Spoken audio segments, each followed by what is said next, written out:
Assalamualaikum everyone. I hope you are all doing well. Welcome back to my YouTube channel Smart Skills of English. Welcome to another lecture. Welcome to another day. Lecture number 51 about the use of ing participles.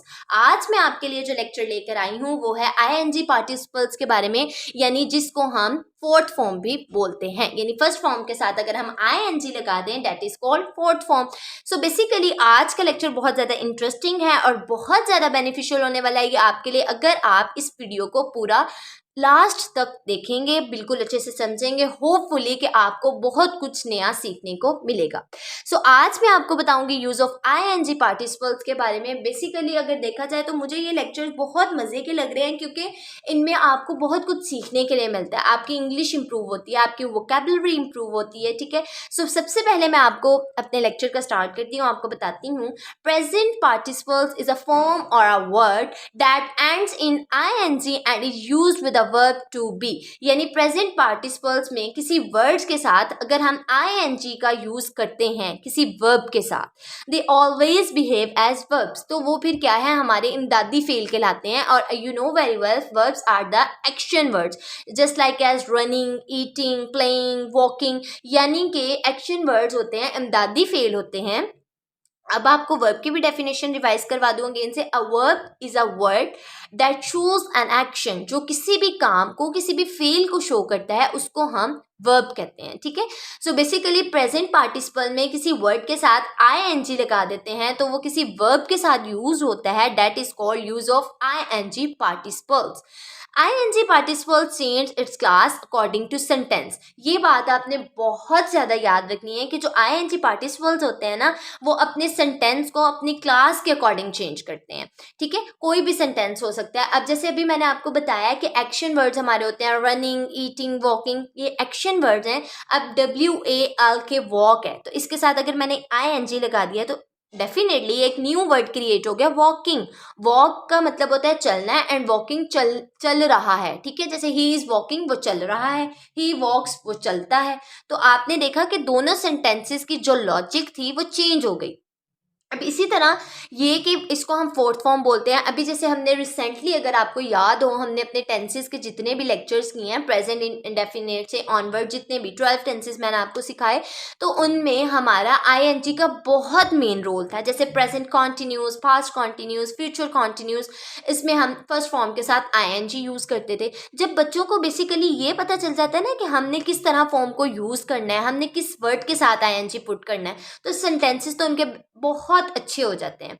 अब उनको vocabulary का भी use आ जाता है. तो उस vocabulary को अच्छा करने के लिए मैंने सोचा क्यों ना यूज़ ऑफ ing पार्टिसिपल्स पे आपके लिए एक वीडियो रेडी की जाए ताकि जो इंग्लिश वाले बच्चे हैं उनको बहुत अच्छे से समझ आ जाए.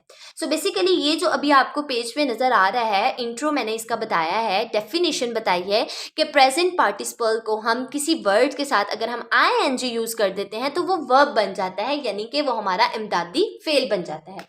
अब मैं मज़ीद कुछ एग्जाम्पल्स आपके साथ शेयर कर देती हूँ जिसमें आपको पता चल जाएगा कि यूज़ ऑफ ing पार्टिसिपल्स को हम अपने सेंटेंसेस में किस तरह यूज़ कर सकते हैं. So let's start. Okay, so basically जो फर्स्ट हमारी एग्जाम्पल है माय डियर स्टूडेंट्स वो आपको नज़र आ रही होगी. फर्स्ट एग्जाम्पल है वन डे, एक दिन. आई सा a man reading a book. मैंने एक आदमी को किताब पढ़ते हुए देखा. अब आप देखें कि इसमें जो रीड के साथ ing लगाया ना, यही सारा काम है, यानी कि ing पार्टिसिपल्स किस तरह यूज़ हो रहे हैं.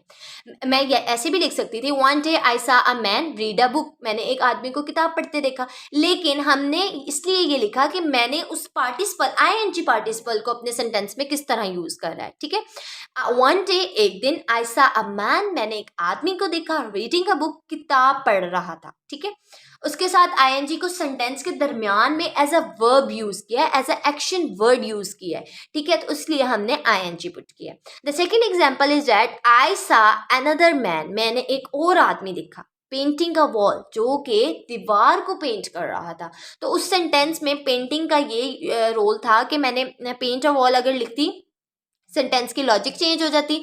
सो I have write to this like I saw another man painting a wall, मैंने एक आदमी को देखा जो कि दीवार को पेंट कर रहा था।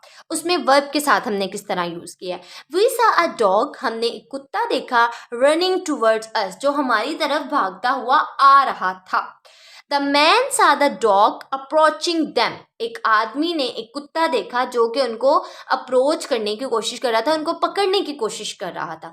तो आईएनजी का यूज़ एज अ वर्ब हम अपने सेंटेंसेस में किस तरह करते हैं वो मैंने आपको बताया कि हम अपने सेंटेंसेस में आईएनजी का यूज़ किस तरह कर सकते हैं। ये था आज का lecture about the use of ING participles, जिसमें मैंने आपको बता दिया कि इसमें जो मेन रोल है वो हमारे वर्ब्स का होता है और वर्ब्स हमारे एक्शन वर्ड्स होते हैं। ये था हमारा आज का लेक्चर नंबर 51। आई होप कि आपको बहुत अच्छे से समझ आया होगा। आपसे मेरी मुलाकात होगी नेक्स्ट लेक्चर में कुछ नई चीज़ों के साथ। तब तक के लिए अल्लाह हाफिज़। Please subscribe my channel and don't forget to like, comment and share, and also hit the notification bell to stay updated with all future lessons. Remember me in your precious prayers. Until next time, Allah Hafiz, fi amanillah. Have a good day.